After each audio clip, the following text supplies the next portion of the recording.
Hey guys, and welcome back to Senn TV. As you can see, it's just me today. We're trying something a little new, so with that, let's get right into it. On March 2nd, the students of Senn had a walkout in remembrance of the 17 students killed in the shooting at Stoneman Douglas High School in Parkland, Florida. They walked to the Edgewater neighborhood office of local politicians. Kendall Jackson Jr. was on the scene.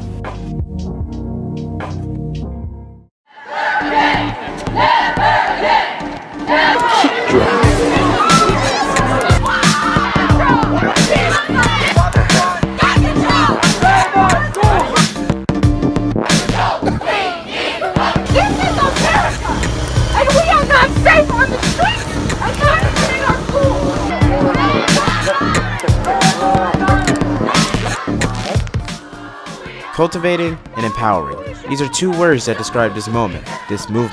On March 2nd, 2018, the students of Senn High School displayed their awareness about not only the Parkland shooting, but gun violence around the country. The future of this country stood up proud and expressed themselves together in unity.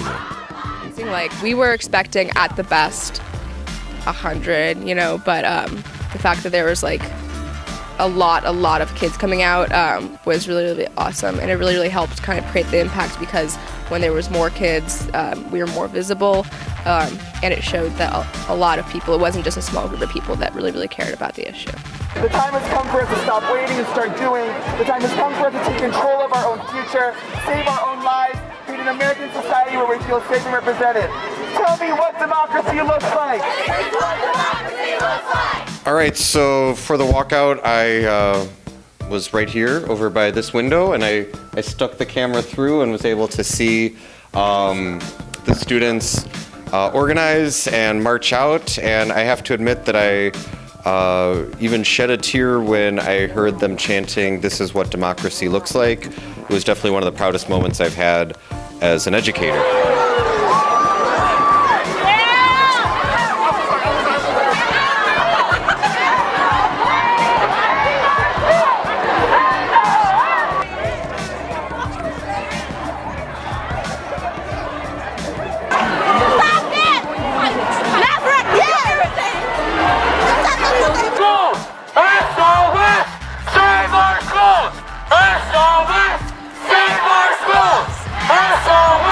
It was really inspiring to see everyone, pounding the pavement and really like marching and chanting like for what they believe. I hope that a lot of kids were educated on the topic of, gun control and the effects of gun violence in America.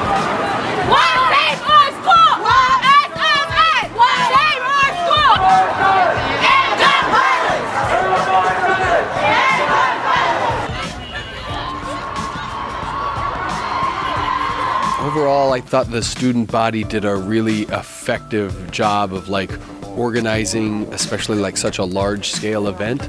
I think there were probably anywhere between 400 to 500 students that participated in the walkout. The crowd was fired up and highly energized, but very respectful to the community, to each other, to the law enforcement that was present there. I thought they were respectful to the guest speakers that came out and spoke on behalf of Schakowsky and the 48th Ward office. So yeah, I was really proud with the way everybody handled themselves.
Thanks for the inspiring video, Kendall. Due to the success of the walkout, U.S. Representative Jan Schakowsky met with student leaders. Kendall Jackson Jr. was there to film. Marin, it's so nice Oh, nice. On March 12th, a week after the student-led walkout, Senn's student leaders Cleo Shine, student body president Rory Hayes, Laura Shermansky, Victoria Grulin, Maytoff Aaron, Armina Zari, and Principal Barry Beck had the amazing opportunity to have a meeting with U.S. Representative Jan Schakowsky to discuss the success of Senn's walkout and many other topics such as the influence of the youth. Certainly after Sandy Hook, we're going to do something. We're not just going to leave. But I have to tell you that I have never been more optimistic than I am now because of the youth voice that's been activated. You know, the 6- and 7-year-old classmates don't have that kind of power, and as powerful as their parents were, it's not as powerful as you are. U.S. Representative Schakowsky also talked about how sometimes these tragedies connect to home more than we think. If you think about the city of Chicago and many cities around the country, it's not the mass shootings necessarily, although they're happening too many places. It's the everyday gun violence, access to guns, that is ravaging more than others, African-American communities, African-American young men. And so that has to be, it can't just be in these kinds of neighborhoods where white students and white children, but this is an epidemic across the country. She gave advice to future voters. If you want your cause to get attention and be changed, voting is the first step. I don't know that anybody expected such an outpouring of support, of voice from you, from people your age around the country. And I think it can actually change the dynamic in a significant way, provided that you really do persist. I mean, one of the things that it feels like to me that you understand the connection between this and voting. And all of the students here are going to be eligible to vote in 2020, or most, not all, but most. And many of you already in 2018. And this idea that if you're not with us, you're fired. You know, we're gonna remove you. I think that's important, but it's also just important in the meantime to keep raising this issue. And lastly, she mentioned that politicians are paying attention to these movements around the country in more ways than one. These are the things that really strike fear in the hearts of elected officials. Because the one thing elected officials can do is count voters and, you know, see how this resonates. Because I think in communities all over this country, and adults are hearing from their children, I'm sure. I mean, we don't want our children to be afraid at school. Even in Illinois, people have been trying, members have been trying for a long time. So you need to yourselves understand your power and what you and students all across the city and state have done. It's absolutely remarkable. So I'm here to thank you and to say we're prepared to follow. Thanks again to U.S. Representative Jan Schakowsky for her visit to Senn and the recognition for our part in tackling gun violence and giving motivation to what the future generation can do. My name is Kendall Jackson Jr., reporting for Senn TV. Thanks to Representative Schakowsky for taking her time to address our concerns from one positive story to another. You may have noticed the motivational sticky notes on your locker Monday morning. We talked to Mr. Pingato about his motives behind this great idea. On Monday morning, students came in to find a big surprise on their lockers, providing early motivation to carry on with the day. Thank you, guys. So I read an article from Bolingbrook High School where teachers and parents came in and put these post-it notes on every locker in the building after the tragic events that occurred in Florida. And after reading this article, I figured we should do the same thing here at Senn to show students how much we care about and how much we love our students. And so we were able to recruit about 10 teachers and a few students to come in Saturday morning and put these really cool one-sentence positive phrases on every student locker in the building, and actually every teacher door as well.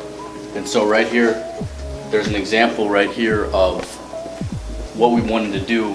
I'll just read this one. It says, "You matter. Thank you for making our school great. You can do anything. Be happy. You can do anything. Dream big. Be proud to be you." And I figured this would be something positive to bring our school together, somewhat related to the rally from last Friday, because this time of year, students can get pretty tired, teachers as well. And I figured this would be a good time to bring us together after the tragic events from Florida, but also just because it's March leading up into spring break in the next 3 weeks.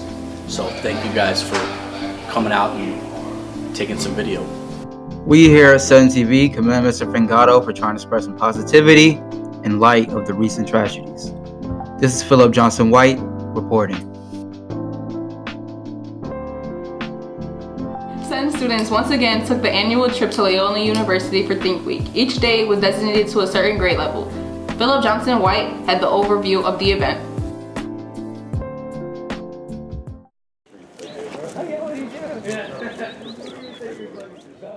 From March 5th through March 8th, students of all grade levels had the opportunity to attend Think Week, an experience that exposes us to the college lifestyle and provides future life skills at the same time.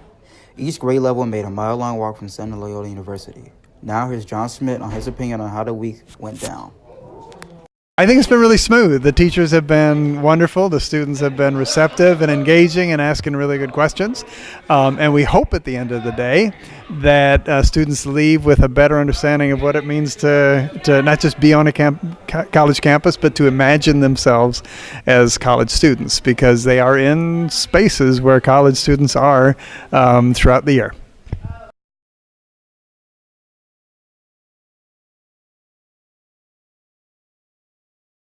That is always going to be an issue that you really want to understand. I'm going to turn it over to Tony to introduce himself in just a second, but we volunteer for this because we think it's really, really important. All of CARE, which is Credit Abuse Resistance Education, this entire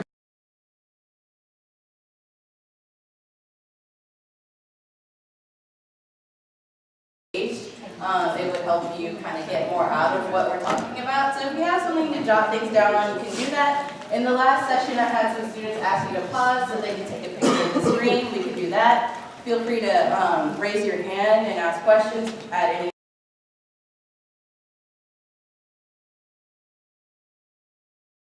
We can give a nice warm welcome to Sydney as she comes and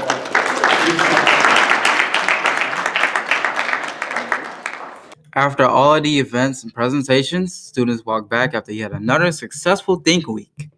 Here's to more of the same next year. Philip Johnson White, reporting for Senn TV. My journey was hard as well as struggle. Are your shoes beat up, over with, falling apart, torn, just straight garbage? Well, Joshua Marin, founder and owner of Fix Your Kicks, can take your broken down shoes and can make them like new. He's so great, we had to make another video for him, so let's check it out. I feel like if you really know what you want in life, and if you really kind of want to do it, you should go ahead and get it done. Nothing's gonna get handed to you. I'm Joshua Marin, and this is my sensational story. Hi, my name is Oscar Marquez. I profile a 2015 Senn graduate, Joshua Marin. Unlike many graduates, he didn't follow the same path, which is going to college. A year after he graduated Senn, he started his own business, which has now expanded to 3 Chicago locations. Fix Your Kicks is a store that repairs, paints, and sells shoes. I decided to talk to him about his passion for repairing shoes. Let's hear his story. My father's a cobbler, my grandfather's a cobbler, and my great-grandfather was a cobbler as well. People don't really know that. He started off shining shoes. There's actually a story behind of kind of my great-grandfather. When he was shining shoes, my uncle asked him, why do I do this? You know, why is there a need for me to shine shoes?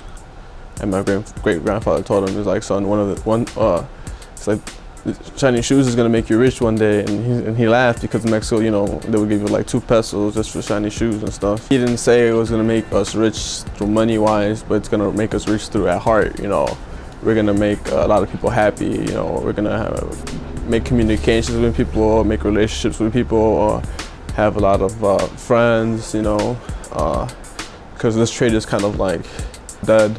Not a lot of people do this. And it's rare for someone to get into it. Nobody wants to kind of fix shoes, I guess. Nobody wants to put their hands in the smelly feet and the smelly shoe, I guess.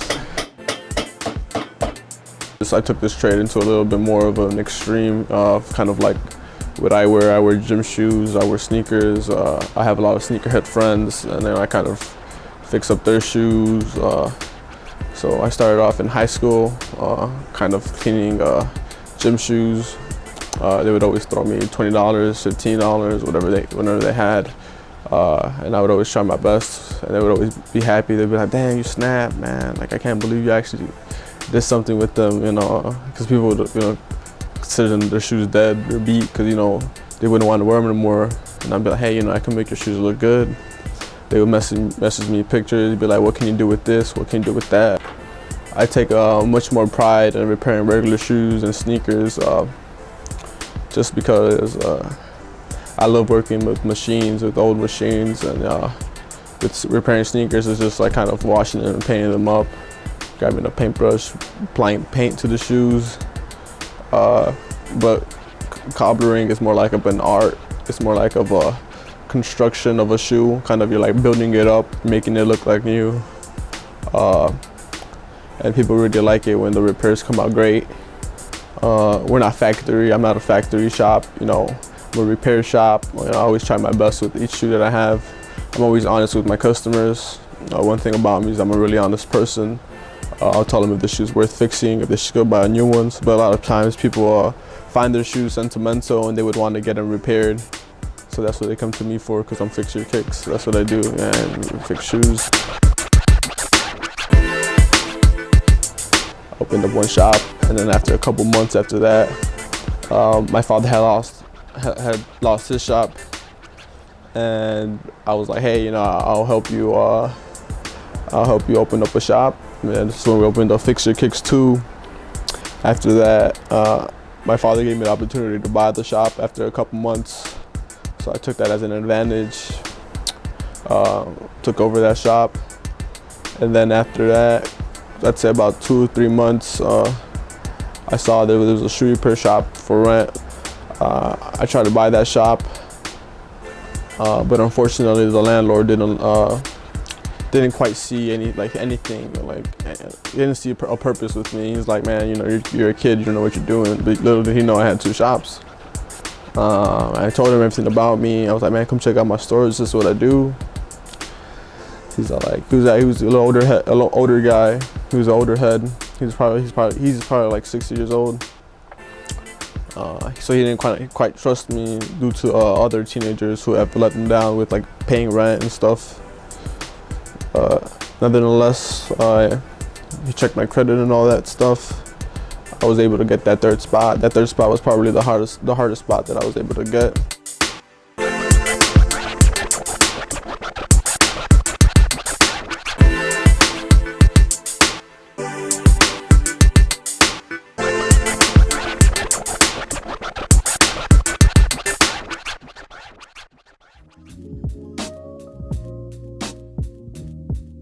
Our fellow Senn TV alumni came back to visit us and tell us what they were up to. It was great to see them and hear all about their college experience. This time we'll be hearing from Adnan, Hadzalic, and Reagan Ivie.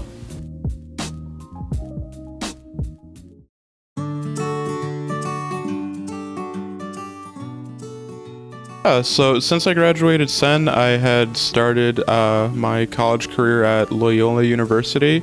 I'm studying journalism as my major, as well as political science as a minor. So I'm at DePaul right now. I'm in the liberal arts program there. I'm undecided right now, so I'm kind of just taking my general ed classes, and I'm really happy that I'm there. I'm living in the dorms, and I think it's really fun. It's like easy to commute and stuff, so I would recommend that if you could. Otherwise, I'm really happy that I stayed in the city and I'm going to college here. Some advice that I wish I would have gotten for college was being personally responsible for a lot of things, because in college you have a lot of freedom, and honestly it's really up to you to decide like how you want to use all the tools that are provided for you. If you feel like not going to a class because it's early in the morning and you're up all night writing a paper, still go, because you're gonna get a lot more out of it than just a couple more minutes of sleep. That's one thing I really wish that I had learned before I made a bunch of mistakes, honestly. So yeah. So my first quarter I took a communications class, and I think I noticed a lot of similarities between journalism and communications. So that class was definitely a lot easier from the journalism program, and I also really liked it. And I'm planning on taking another journalism class just to like further from here to college.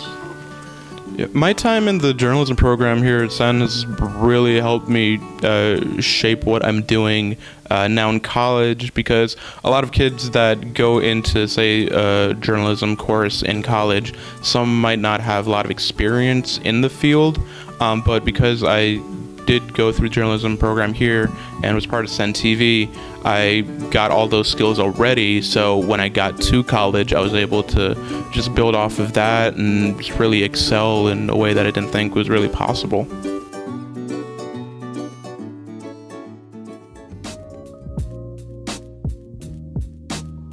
Me llamo es Philip Johnson White, and bienvenido back to my sports segment.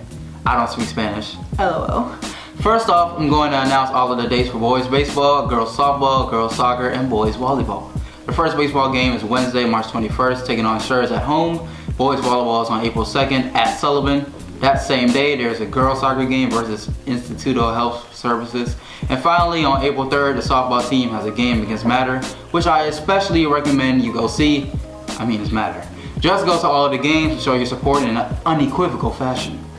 Alright, that's it for my sports segment. Enjoy March Madness. Shout out to Loyola and advancing to the second round with the last second buzzer beater. And I'll catch you all in the next episode. Adios! Don't worry about it. That's all for today. Until next time, I'm Cameron Fleetnor. Enjoy spring break, Bulldogs. Toots Magoots.